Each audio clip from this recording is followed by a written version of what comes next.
My name is Brittany, and at the time of this story, I was 17 years old.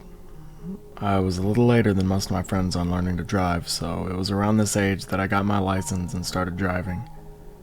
I remember feeling excited when I first started driving, as I felt like I had unlocked a new realm of possibilities. The period was short-lived though, as I soon began to associate driving with work and got very tired every time I got in my car.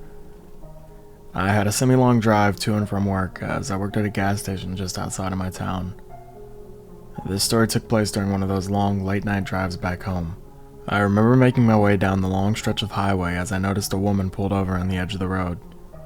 She was standing on the side of her car as she began to flag me down as I was approaching. Though I was exhausted, I've always been a helpful person, and I remember feeling as though I had to stop and help her. Thinking back on the scenario now, I realize how naive this decision was. As I began to slow down for the woman, I remember pulling up a decent distance behind her as I wanted to give myself room to merge back onto the highway after helping.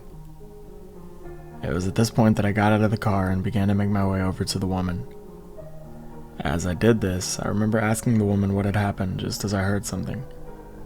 The crunch of leaves could be heard coming from the forested area off to the side of the highway.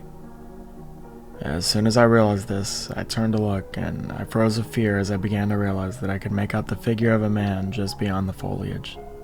I tried to remain calm as I tried to quietly tell the woman about the man's presence, only then something I never expected happened. I remember getting halfway through the sentence as the woman leaped at me with something in her hand. As soon as this happened, I dodged the woman before turning and running towards my car. From behind me, I heard the man whom I saw in the forest also running directly at me.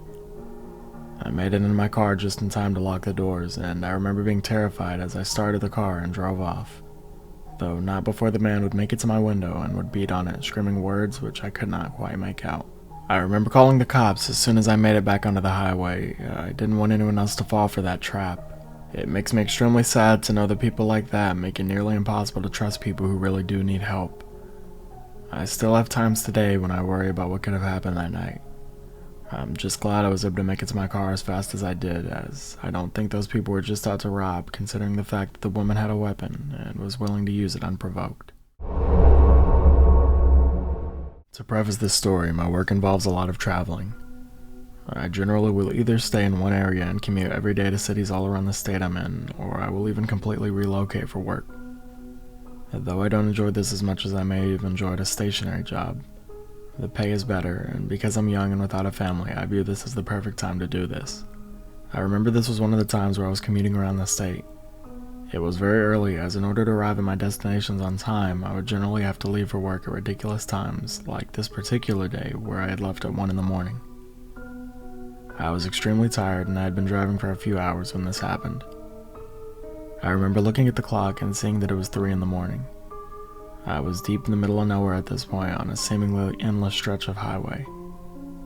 And that was when I noticed something as I came up over a hill. I slammed on my brakes as what appeared in front of me registered as 2 trucks parked horizontally across the road, blocking my way forward.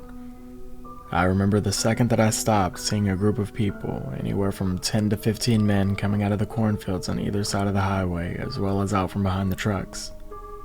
I remember slamming my hand on the horn at this point as I tried to back up before realizing that 2 more vehicles had come out of the cornfields behind me to block my exit.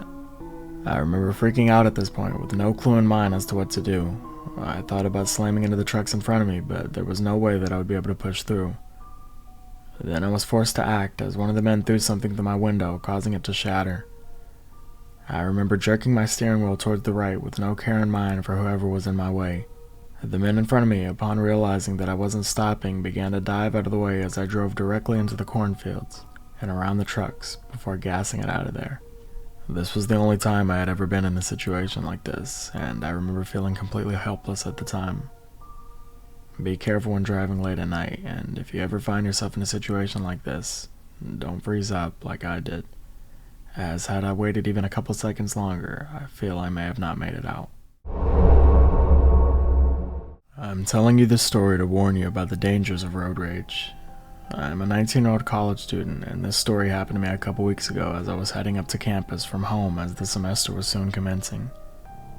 The drive was a long one, around 5 hours, and I remember being extremely sleep deprived as I made it. As if this wasn't dangerous enough, I remember being extremely irritable the entire day.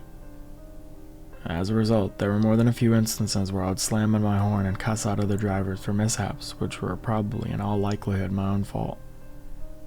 At this time, though, I would regret my decision to rage, as I remember what happened clearly. I was driving on the right side of the highway, and I remember a car being right behind me, riding me for like 3 miles straight. I was starting to get annoyed, as the left lane was clear and the car could have passed me multiple times.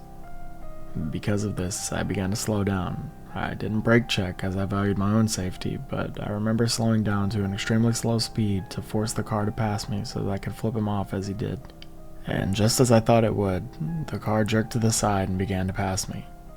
I remember as soon as our cars became in line so as to allow us both side of each other, I slammed on my horn and flipped him off. I then sped off for reasons unknown to me. Only, as I did, he did as well. I was gunning it at this point. We both had to be going more than 100 miles per hour. I remember at this point feeling annoyed and stubborn. I didn't want to slow down, but at the same time I wasn't stupid. At least I didn't think I was. But what I mean is that I didn't want to die. And so I eventually did slow down. That's when things took a turn for the worst.